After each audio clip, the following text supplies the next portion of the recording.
बेटे इस फॉर्मेट को समझने के लिए पहले तुम्हें एक असम्पशन दिमाग में रखनी पड़ेगी कि तुमने जो भी प्रॉफिट कमाया कैश में कमाया और जो भी खर्चा किया कैश में किया, ये तुम्हारी क्या है?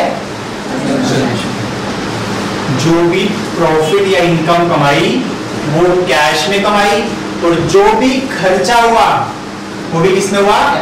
ये तुम्हारी असम्पशन है, इसको बना पहले, ठीक है? अब ध्यान से देखना बेटे, मुझे चाहिए ऑपरेटिंग, क्या चाहिए मेरे को? ऑपरेटिंग इनकम या प्रॉफिट। लेकिन जब मैंने प्रॉफिट को उठाया, मैं इनडायरेक्ट मेथड यूज कर रहा हूं तो मेरे को बैक चलना पड़ेगा। डायरेक्ट में क्या होता है बेटे? हम सीधा चलते हैं, इनडायरेक्ट में क्या होता है? हम रिवर्स बैक चलते हैं, ठीक है ना? तो हम इनडायरेक्ट मेथड यूज कर रहे हैं तो हमें क्या चलना पड़ेगा? उल्टा चलना पड़ेगा। तो यानी कि बेटे सबसे पहले मैंने प्रॉफिट उठाया, मैंने नहीं उठाया कि कहां से इनकम आई, कहां खर्चे हुए, कुछ नहीं उठाया। हमने क्या उठाया? सीधा प्रॉफिट उठाया, नेट प्रॉफिट बिफोर टैक्स हमने उठा लिया। अब जब नेट प्रॉफिट बिफोर टैक्स उठाया, अब इसके अंदर कचरा भी भरा हुआ है। कचरा मतलब नॉन ऑपरेटिंग आइटम भी इसके अंदर घुसे हुए हैं, तो उनके इफेक्ट मेरे को खत्म करने हैं। बेटे जब मैंने नॉन ऑपरेटिंग खर्चा किया होगा तो मैंने प्रॉफिट कम किया होगा, बढ़ाया होगा? कम किया होगा। अब मुझे उसका इफेक्ट खत्म करना है तो मैं क्या करूं ठीक करने के लिए? सर ऐड बैक कर दो। वंस मोर, दोबारा सुनो। जब मैंने non operating income sorry expense, सुनो लगा, नॉन ऑपरेटिंग एक्सपेंस मैंने प्रॉफिट निकालते टाइम कंसीडर कर लिए होंगे, क्योंकि मैंने कौन सा प्रॉफिट उठाया? नेट प्रॉफिट उठाया। इसमें ऑपरेटिंग भी है, नॉन ऑपरेटिंग भी है, सारे के सारे खर्चे, सारी इनकम छुपी हुई है। अब मुझे बेटे रिवर्स इफेक्ट डालना है, क्यों? क्योंकि मैं नॉन ऑपरेटिंग से ऑपरेटिंग पे आना चाहता हूं, है ना? तो नॉन ऑपरेटिंग वाले खर्चे पहले मैंने माइनस कर दिए होंगे, अब मैं उसका इफेक्ट खत्म करूंगा तो क्या करना पड़ेगा ठीक करने के लिए? प्लस करना पड़ेगा। तो मैंने क्या लिखा है? नॉन ऑपरेटिंग एक्सपेंस या फिर नॉन कैश एक्सपेंस। तो नॉन कैश एक्सपेंस क्यों आपने प्लस किया? बेटे अभी मैंने एक असम्पशन लगाई थी, मैंने क्या माना था कि मेरे सारे खर्चे किसमें होंगे? कैश में। लेकिन मुझे आगे जाके पता लगा कुछ खर्चे कैश में थे, तो इसका इफेक्ट भी क्या करो? खत्म करो। तो बेटे मैंने क्या किया? जो पहले मैंने माइनस किया था मैंने क्या कर दिया? उसको मैंने प्लस क्यों किया? क्योंकि जेब से पैसा गया ही नहीं, तो जो चीज जेब से गई नहीं मैं पहले माइनस करके बैठा हुआ उसको मैं क्या कर दूंगा? प्लस कर दूंगा। सो नॉन कैश एक्सपेंस कौन से होते हैं बेटे? जैसे गुडविल रिटर्न ऑफ कर दी, गुडविल खत्म कर दी, पैसा जेब से गया नहीं गया, डेप्रिसिएशन लगाया, डेप्रिसिएशन में जेब से जाता है नहीं जाता, ठीक है ना? तो ये सब क्या है? Non cash expense. Patents return of कर दिया, रिटर्न ऑफ डेप्रिसिएशन लगा, खत्म कर देना, ठीक है ना? तो भी क्या हो गया? Non cash expense. तो मैंने क्या किया बेटे? उनके इफेक्ट क्या किए? खत्म किए। तो जो मैंने पहले माइनस किया था अब क्या कर दिया? उसको ऐड कर दिया। तो बेटे नीचे के नाम लिख दिए मैंने, क्या क्या चीजें मैक्सिमम हो सकती है। डेप्रिसिएशन हो गया, लॉस ऑन सेल, भाई लॉस मेरा भी बिजनेस का मतलब क्या लॉस कमाना बिजनेस करके? नहीं, ये कौन सा आइटम है? Non operating item. तो उसका इफेक्ट मैंने क्या किया? खत्म किया।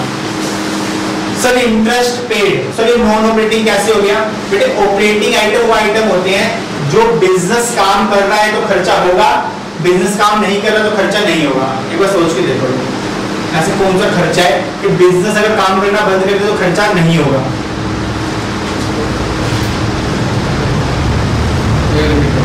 रिपीट कर दो।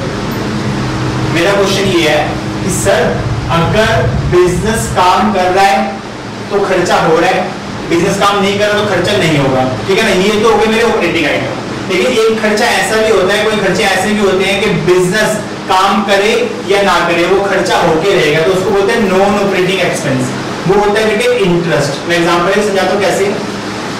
अगर मैं सैलरी पे कर रहा हूं, ठीक है ना, बिजनेस बंद करूंगा सैलरी पे करना बंद कर दूंगा, तो कौन सा आइटम हो गया? ऑपरेटिंग, ठीक है ना? लेकिन अगर मैंने किसी से लोन ले रखा है, अब चाहे बिजनेस चलाऊं या ना चलाऊं मुझे ब्याज पे करना ही पड़ेगा, तो इसलिए कौन सा आइटम हो गया? वो नॉन ऑपरेटिंग एक्सपेंस हो गया। तो इसलिए उसको मैंने यहाँ पे इंटरेस्ट हो गया कर दिया, ऐड बैक कर दिया। सिर्फ इंटरेस्ट एक ऐसा खर्चा है जो उसमें ऐड बैक हुआ है, ठीक है ना? क्योंकि वो एक ऐसा खर्चा होता है जो नॉन ऑपरेटिंग एक्सपेंस होता है। ठीक है, तो मैक्सिमम ये नाम है, तुम्हें क्या याद रखना है, इनको प्लस करना होता है। अब इनके अंदर क्या आइटम्स आते हैं, ये आइटम्स आते हैं, ठीक है ना। तो इनमें से कोई भी आइटम आएगा तो बच्चे रेंट पेड, बेटे अगर मैं बिजनेस बंद कर दूंगा तो रेंट पे नहीं करना पड़ेगा। मैंने बोला ऑपरेटिंग एक्सपेंस जो होते हैं, बिजनेस चल रहा है तो खर्चा होगा, नहीं चल रहा तो नहीं होगा। अब तुम बिजनेस बंद कर दो, खाली कर दो जगह, रेंट पे करना बंद हो जाएगा तुम्हारा, तो ऑपरेटिंग आइटम हो गया। लेकिन इंटरेस्ट एक ऐसा आइटम है तुम्हें पे करना ही पड़ेगा, तुम चाहे बिजनेस बंद करके घर में बैठ जाओ, अगर तुमने लोन लिया है तो तुम्हें ब्याज पे करना ही पड़ेगा। बात समझ रहे हो मैं क्या समझने की कोशिश कर रहा हूँ, ठीक है ना। तो बेटे मैंने इनके इफेक्ट क्या कर दिए, खत्म कर दिए ऐड बैक करके। अब ये शुद्ध प्रॉफिट नहीं बना, अभी इसमें नॉन ऑपरेटिंग इनकम भी घुसी हुई है। सर नॉन ऑपरेटिंग इनकम क्या होती है बेटे, नॉन ऑपरेटिंग इनकम वो इनकम होती है जो घर बैठे हो जाती है, बिना बिजनेस करे, बिना मेहनत करे। तो बिना मेहनत करे इनकम हो जाती है, वो क्या कहलाती है, नॉन ऑपरेटिंग इनकम। बेटे नॉन ऑपरेटिंग इनकम पहले मैंने क्या किया होगा, प्रॉफिट निकालते टाइम प्लस किया होगा। अब मैं उसका इफेक्ट खत्म कर रहा हूं तो मैंने यहाँ पे क्या कर दिया बेटे, उसको माइनस कर दिया। तो बेटे यहाँ पे क्या लिखा है, माइनस नॉन ऑपरेटिंग इनकम। जैसे बेटे profit on sale of asset, profit asset बेचा प्रॉफिट हो गया, क्या मैंने कोई मेहनत की। Profit on sale of investment, तो मैंने कोई मेहनत की। इंटरेस्ट रिसीव्ड हुआ, कोई मेहनत की मैंने, सर इन्वेस्ट कर दिया, इंटरेस्ट आ गया। डिविडेंड रिसीव हुआ, रेंट रिसीव हुआ, क्या कोई मेहनत की मैंने, नहीं। ये सब क्या है, नॉन ऑपरेटिंग इनकम। तो इनके इफेक्ट मैंने क्या कर दिए बेटे, खत्म कर दिए, तो मैंने माइनस कर दिया इनको। तो जो नेट प्रॉफिट बचा वो कौन सा प्रॉफिट बचा बेटे, ऑपरेटिंग इनकम वाला प्रॉफिट बचा, जो मुझे चाहिए था। पहले मैंने प्रॉफिट आया, उसके बाद मैंने इफेक्ट खत्म किए, नॉन ऑपरेटिंग आइटम्स के इफेक्ट खत्म किए। जो पहले प्लस था वो माइनस कर दिया, और जो पहले माइनस था वो प्लस कर दिया। तो जो प्रॉफिट बचा मेरे पास, कौन सा प्रॉफिट बचा, net operating income before working capital changes. चलो वर्किंग कैपिटल क्या होता है तुम सब जानते हो बेटे, लागत कहां से पढ़ा हो, working capital current asset minus current liability. तो बेटे ध्यान से सुनना, मैं पहले तुम्हें समझाऊंगा फिर रटवाऊंगा, क्योंकि एग्जाम में अगर समझने में टाइम लग जाएगा, रटने वाला तरीका होता साथ है, ठीक है ना। तो पहले समझाने की बात करते हैं कि ये प्लस माइनस क्यों है, कैसे हुए, ठीक है ना, फिर इसको रटवाया जाएगा। बेटे ध्यान से बात सुनो, एप्रोप्रिएट अजम्पशन लगाना, सर एप्रोप्रिएट अजम्पशन लगाई जाएगी, ध्यान से देखना बच्चे। बेटे मान लो मेरा एक स्टॉक था, मैं लिखता हूं स्टॉक। बेटे स्टॉक में पता है क्या होता है, स्टॉक होता है करंट असेट। क्या होता है, करंट असेट, क्लोजिंग स्टॉक बोल सकते हो, ठीक है ना। बेटे ओपनिंग में मेरा स्टॉक था 20,000 रुपए का, क्लोजिंग में मेरा स्टॉक जो बच गया वो क्या बच गया, 15,000 रुपए। बताओ बेटे बताओ, अजम्पशन लगा के क्या हुआ होगा, सर एप्रोप्रिएट अजम्पशन लगाते हैं, सर चोरी हो गया होगा 5,000 का। सर एप्रोप्रिएट अजम्पशन में चोरी होना, क्या हमारे यहाँ पे चोरी हो जाती है, ये एप्रोप्रिएट अजम्पशन है, सर बिल्कुल भी नहीं, ठीक है ना। तो बेटे यहाँ पे एप्रोप्रिएट अजम्पशन क्या है, मैंने सोल्ड कर दिया होगा, और मैंने जो स्टॉक सोल्ड किया है ना, तो मुझे एक बात बताओ बेटे, क्या मेरे पास पैसा आया या गया, प्लस करो माइनस करो, देखो बेटे मैंने क्या किया, प्लस, और स्टॉक क्या हो गया, कम, decrease in current asset, plus कर दिया क्या, डिक्रीज इन करंट। ठीक है, ऐसे फॉर्मेट बनता है, ठीक है, ध्यान समझना आगे। बेटे इसके बाद उल्टा करके देखते हैं, सर 15,000 के ओपनिंग में थे, 20 के एंड में बच गए, सर एप्रोप्रिएट अजम्पशन लगाने हम चोरी करके लेके आए होंगे। हमारा दूसरा धंधा यही है, बिजनेस के अलावा क्या करते हैं, चोरी करके लेके आते हैं। कि एप्रोप्रिएट अजम्पशन है, तो कैसी बात करते हो, अभी एप्रोप्रिएट अजम्पशन हो सकती है। एप्रोप्रिएट अजम्पशन क्या होगी बेटे, कि मैंने उसको परचेज किया होगा, मतलब परचेज किया होगा, पैसे आएंगे जाएंगे, जाएंगे। अब ध्यान से देख रहे बेटे, पैसे जाएंगे तो मैंने यहाँ पे क्या किया है, माइनस, है ना, और ये एसेट बढ़ा है कम हुआ है, इंक्रीज इन करंट। इस तरीके से बेटे को कंसीडर करके, सर रटवा भी दो, कैसे रटवाओगे, बेटे कुछ भी नहीं करना, जो तुम पूरी जिंदगी करते आए वो करना, उल्टे करो। सर उल्टे करो, सर कैसे उल्टे करो, कैसे एक बार दोबारा बताना कैसे? बेटे मुझे एक बात बताओ, करंट एसेट बढ़ेगा, फायदा होगा नुकसान होगा? फायदा होगा, लेकिन तुमने क्या कर्म कर रखे हैं? उल्टे, तो तुम क्या करोगे? माइनस। तो मैंने क्या लिखा? Minus increase in current.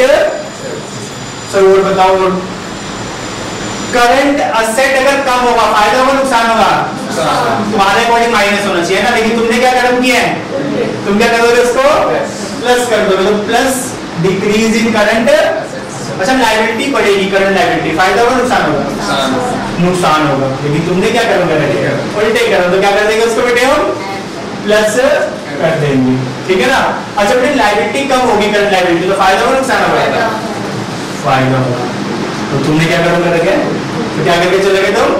Minus. तो बेटे ये तो रेक्टिफिकेशन हो गया, और समझने वाला तरीका क्या हो गया जो मैंने यहाँ पे तुम्हें स्टॉक का तरीका बताया। मैं एक दो एग्जांपल और समझा के बताया था, लेकिन एग्जाम में जब तुम क्वेश्चन करोगे तो क्या सोच के करोगे? उल्टे करम, ताकि जल्दी क्वेश्चन खत्म हो जाए। तो हर बार में ट्रिक लगानी पड़ेगी, सोचना पड़ेगा, दिमाग लगाना पड़ेगा। इसमें दिमाग लगाने की जरूरत है? तो हमें तो आप ऐसी चीजें बताया करो जिसमें दिमाग ना लगाना पड़े, है ना। इसीलिए सर हम आते हैं यहाँ पे, ठीक है। चलो बच्चे ये बात समझ आ गई तुम्हें? अब इसको मैं और एग्जाम्पल लेके समझाता हूँ, ध्यान से देखना। ये स्टॉक वाला एग्जाम्पल एक जगह फेल हो जाएगा। जैसे बेटे डेटर, डेटर तो जानते हो करंट एसेट है मेरा, ठीक है ना। बेटे डेटर मेरा ओपनिंग में था 10,000 रुपए का, क्लोजिंग में एक काम करते हैं, कम कर देते हैं, 5 का होगा। बेटे एप्रोप्रिएट असम्पशन लगाओ, क्या हुआ होगा? मुझे डेटर ने पैसे दे दिए होंगे, अब वो पैसे मेरे को देगा तो प्लस करो माइनस करो? प्लस। तो देखो प्लस आ गया, ये रहा decrease in current asset, decrease हुआ है और पैसा मेरे पास, ठीक है ना। लेकिन बेटे जैसे मैं इसको उल्टा करता हूं अब दिक्कत शुरू हो जाएगी। अब बताओ बेटे क्या होगा? अब लगाओ एप्रोप्रिएट असम्पशन, सीन कर देंगे, सॉरी यार। एक काम करते हैं, यहाँ पर लिखते हैं 10 और यहाँ लिखते हैं 15। अब बताओ डेटर बढ़ गए, कैसे बढ़े? पैसे आए गए बताओ, पैसे गए हैं, डेटर बढ़ गए, पैसे गए हैं, वाह भाई वाह। यहाँ पे आके बेटे वो दिमाग खत्म है। अब यहाँ पे वो वाली बात सोचेंगे जो शुरू में बताई थी तुम्हें, ध्यान सोचने वाली। मैंने शुरू में तुम्हें एक बात बताई थी कि ये क्वेश्चन करते टाइम मैंने एक असम्पशन बनाई थी कि सब चीज कैश में हुई है, लेकिन आगे जाके मुझे पता लगा रे कुछ चीज तो उधार हो गई। अब कोई चीज उधार हो गई, मैंने गलती से प्लस कर रखी थी, अब क्या करूंगा ठीक करने के लिए? माइनस कर दूंगा। तो देखो मैंने क्या लिखा? Minus increase in current. Once more, एक बार दोबारा सुनो। जब मैंने शुरू में बताई थी बात, मैंने कहा था असम्पशन लगानी है कि मेरी सारी इनकम कैश में, सारे खर्चे कैश में, ये हमारी असम्पशन थी। लेकिन आगे जाके पता लगा रही 5,000 रुपए मैंने उधार भी सेव कर रखी है। तो जब मैंने पहले असम्पशन लगाई होगी तो मैंने प्रॉफिट में ऐड किया होगा माइनस किया होगा? ऐड कर लिया होगा, लेकिन आगे जाके पता लगा कैश में हुआ ही नहीं है ये, इसको क्या करो? माइनस। तो बेटे यहाँ पे लगे मैंने इसे क्या कर दिया? Minus increase in current assets. अब सोचो, यहाँ से हर बार सोचोगे तो कितना टाइम लगने वाला है ना। सबसे बड़ी तरीका क्या है? सर जो जिंदगी भर करते हैं वो यहाँ पे भी करते रहेंगे, क्या? उल्टे कर्म। जो चीज प्रॉफिट है उसका उल्टा इफेक्ट डाल दो, माइनस कर दो, और जो चीज नुकसान है उसका उल्टा इफेक्ट डाल दो, प्लस कर दो, अपने आप फॉर्मेट बनना शुरू हो जाएगा। अब देखो बेटे यहाँ तो जो हमारा प्रॉफिट था वो बिफोर वर्किंग कैपिटल था, इसको सॉल्व करके क्या बन गया? Net operating income after working capital. इसके बाद कुछ नहीं करना है, टैक्स पेड माइनस कर देना है, तो जो बच के आएगा बेटे ऑपरेटिंग एक्टिविटी आ जाएगी, लेकिन एक्स्ट्रा ऑर्डिनरी आइटम के अलावा।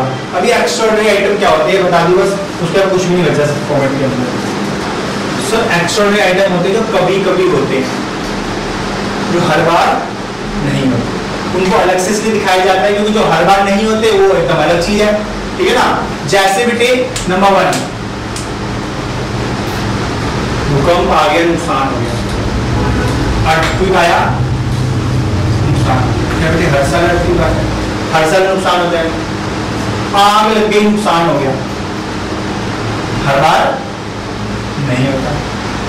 इनको बोलते हैं एक्स्ट्रा ऑर्डिनरी फायदा। वो जो प्लस माइनस दोनों कराए ना मैंने, ठीक है ना बेटे। इनकम टैक्स का रिफंड आ गया, अब इनकम टैक्स का रिफंड आ गया, ये ऐसा तो ना आता है, हमें पे करना पड़ता है ऐसा। तो इनकम टैक्स का रिफंड भी क्या हो गया, एक्स्ट्रा ऑर्डिनरी आइटम। तो देखो बेटे का रिफंड आया है तो प्लस कर देंगे, ठीक है ना। नुकसान हुआ है तो माइनस कर देंगे। तो जो बचेगा बेटे वो आइटम, वो पैसा बचेगा जो मेरे पास कैश बचा ऑपरेटिंग एक्टिविटी से। ये बेटे फॉर्मेट था ऑपरेटिंग एक्टिविटी का। मैं दोबारा कंसोलिडेट कर देता हूँ। कुछ भी नहीं किया मैंने, प्रॉफिट उठाया, उस प्रॉफिट में से नॉन ऑपरेटिंग आइटम के इफेक्ट खत्म किए। अब नॉन ऑपरेटिंग आइटम के जो इफेक्ट खत्म किए मैंने, वो कैसे कैसे किए, जो मुझे खर्चा था नॉन ऑपरेटिंग उसको बेटे मैंने क्या कर दिया, ऐड बैक कर दिया। तो पहले मैंने माइनस किया था। और बेटे जो इनकम थी पहले मैंने ऐड कर दी, उसे क्या कर दिया मैंने, माइनस कर दिया। तो बेटे जो बच के आया वो क्या बच के आया, net operating income before working capital changes. इसमें बेटे वर्किंग कैपिटल चेंज के इफेक्ट डाले उल्टे कर्म करके, ठीक है ना।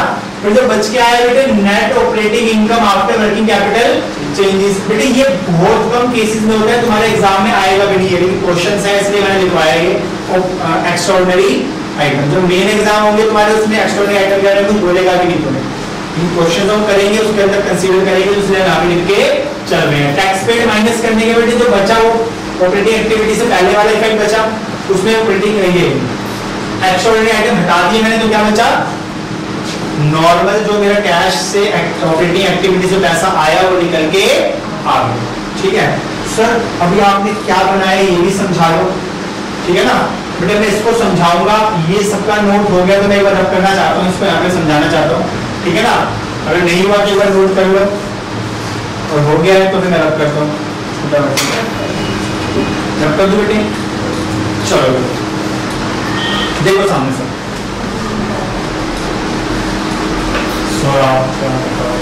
लिखते हुए रब कर देते हैं।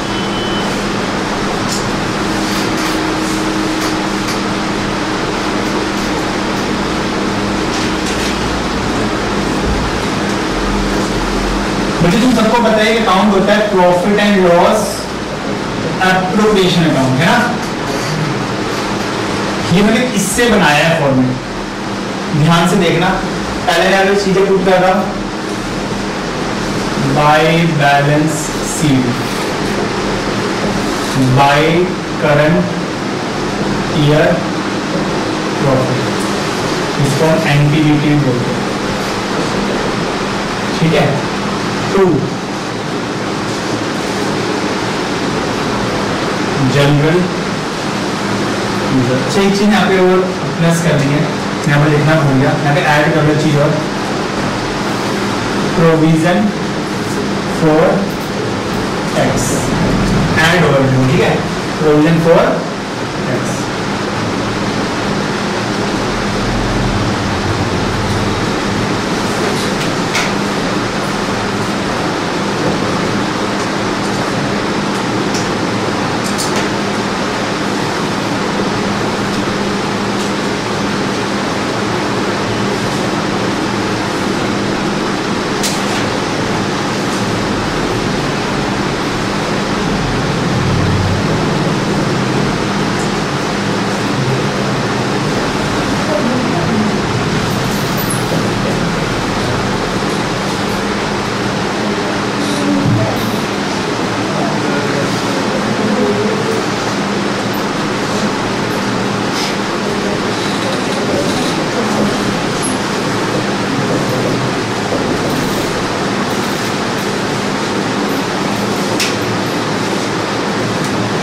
एप्रोप्रिएशन अकाउंट, ठीक है, ध्यान सुनना पड़ेगा। ये बना कैसे है फॉर्मेट, एनपीबीटी कैसे निकाला मैंने। बच्चे रटने लग जाते हैं, रटने वाली कोई बात भी नहीं है, सब चीजें आईडी हो रही है एक्स्ट्रा आइटम को छोड़ के, है ना। ध्यान सुनना एक बात, ठीक है। एप्रोप्रिएशन अकाउंट क्या बोलता है कि सर जितना आपने प्रॉफिट कमाया वो बांट दो, तो जो बच जाएगा बैलेंस शीट में पहुंचा दो, क्योंकि यहाँ पे पार्टनर्स नहीं है तो पार्टनर में तो बटेगा नहीं। हम पढ़ रहे हैं क्या, कंपनी अकाउंट, तो कहाँ जाएगा, बैलेंस शीट के अंदर जाएगा, ठीक है ना। बेटे मुझे ये निकालना है। अब ये निकालने के लिए मैंने क्या किया, इन दोनों का डिफरेंस इन दोनों का, ओपनिंग का और क्लोजिंग का। इसको मैंने क्या नाम दिया, चेंज इन प्रॉफिट। क्या नाम दिया, चेंज इन प्रॉफिट। फिर किसी ने बंटवारा किया था, मैंने जर्नलिज्म में कुछ दे दिया, कुछ प्रोविजन फॉर टैक्स में दे दिया, कुछ डिविडेंड में दे दिया, फिर यहाँ डिविडेंड में दे दिया, इंटरनल में दे दिया, फिर रिजर्व में दे दिया। तो बेटे जब मैंने ये इधर लिखे तो मैंने प्लस किए माइनस किए होंगे, माइनस किए होंगे। तो बेटा इनका इफेक्ट अगर मैं खत्म करना चाहूंगा तो मुझे यहाँ पे क्या करना पड़ेगा, इनको प्लस करना पड़ेगा ताकि मैं ये वाली फिगर निकाल। बहुत सिंपल सी बात है। यानी कि बेटे जो चीज आपने माइनस की थी उनका इफेक्ट मैंने यहाँ पे खत्म करके क्या कर दिया, पॉजिटिव में कर दिया। ठीक है ना। उसके मैंने क्या निकाल दिया, अपना एनपीवीटी निकाल के सामने दिखा दिया। बस एक्स्ट्राऑर्डिनरी आइटम क्या है, फिर देखो एक्स्ट्राऑर्डिनरी आइटम का इफेक्ट पहले मुझे खत्म करना पड़ता है, तो खत्म मैं कहाँ पे करता हूँ, एनपीवीटी के अंदर। फिर उसको नॉर्मल करके दिखाना पड़ता है, उसको मैं कहाँ दिखाता हूँ, यहाँ पे दिखा के चलता हूँ। तो मान लो मेरे को इनकम टैक्स रिफंड मिला होगा पहले, तो पहले मैं उसका इफेक्ट खत्म करूंगा, तो मैं क्या करूंगा पे माइनस, तो यहाँ क्या करूंगा प्लस। मुझे लॉस हुआ होगा तो पहले मैं उसका इफेक्ट यहाँ पे खत्म करूंगा प्लस, फिर यहाँ पे कर दूंगा उसको मैं माइनस। तो पहले यहाँ पे इफेक्ट खत्म करना पड़ता है, पहले प्रॉपर जो मैंने ऑपरेटिंग इनकम से कमाया वो दिखाना पड़ता है। फिर जो बेटे ये आता है ना एक्स्ट्राऑर्डिनरी आइटम, उसका इफेक्ट यहाँ पे खत्म करके टोटल अमाउंट दिखाना पड़ता है। यानी कि पहले यहाँ पे मैं इफेक्ट खत्म करता हूँ उसका, और यहाँ पे मैं उसको नॉर्मल तरीके से कंसीडर कर लेता हूँ। ठीक है ना। सो ये करना का जरूरी है, जब यहाँ पे माइनस प्लस करके उसका उल्टा कर यहाँ पे करने बेटे नंबर मिलते हैं। ठीक है ना। वैसे बेटे एग्जाम के अंदर मैं फिर बता रहा हूँ नहीं पूछता एक्स्ट्राऑर्डिनरी आइटम, फिर भी मैं करा के चल रहा हूँ कि अगर एग्जाम में पूछ लिया तो तुम बता सकते हो। ठीक है बच्चे। तो ये फॉर्मेट कैसे बना, इस एप्रोप्रिएशन अकाउंट के थ्रू। पूछना चाहते हो इसके अंदर कुछ पूछ लो। चेंज इन प्रॉफिट है ना, opening minus closing, operating activity की प्रॉफिट इसके अंदर आएगा। इसके बाद तो बचेगा ये एनपीवीटी है, ये एनपीवीटी कहाँ पे जाएगा, सबसे टॉप पे ऑपरेटिंग एक्टिविटी। ठीक है ना। ये एनपीवीटी कहाँ शिफ्ट हो जाएगा, ऑपरेटिंग एक्टिविटी के टॉप में जाके शिफ्ट हो जाएगा। ठीक है बच्चे, इसको नोट कर लो, फिर हम क्वेश्चंस करते हैं इससे रिलेटेड। और हाँ बेटे ये भी नोट कर लो, काम आएगा क्यों पता लगेगा कैसे अमाउंट निकाला मैंने। ठीक है ना।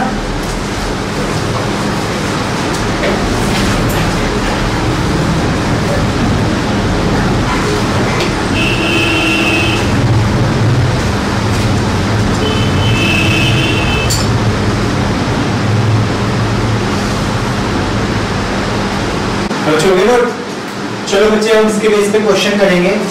देखो बच्चे क्वेश्चन करते टाइम एक बात ध्यान रखना कि है ना, हमें नहीं पता इनमें से कितने आइटम आएंगे कितने नहीं आएंगे, तो हम पहले खाली स्ट्रक्चर बना के काम करेंगे। सर खाली स्ट्रक्चर कैसे बनाएंगे, पहले मैं कुछ स्ट्रक्चर में बना के दिखाऊंगा, फिर उसके बाद उसको प्रोसीड करके चलेंगे। ठीक है ना। मैं क्वेश्चन बता दूं, क्वेश्चन कौन सा करेंगे हम,